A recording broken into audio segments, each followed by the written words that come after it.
आज आपण भौमितिक आकार पाहणार आहोत, तेही कृतीद्वारे.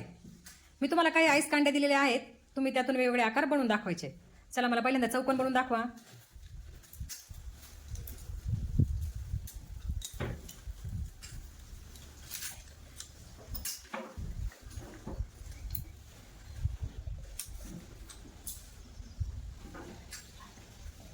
Very good. त्रिकोण.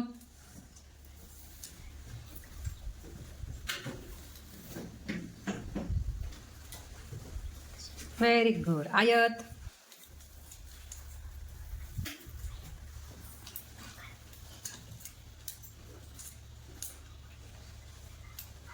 षटकोन.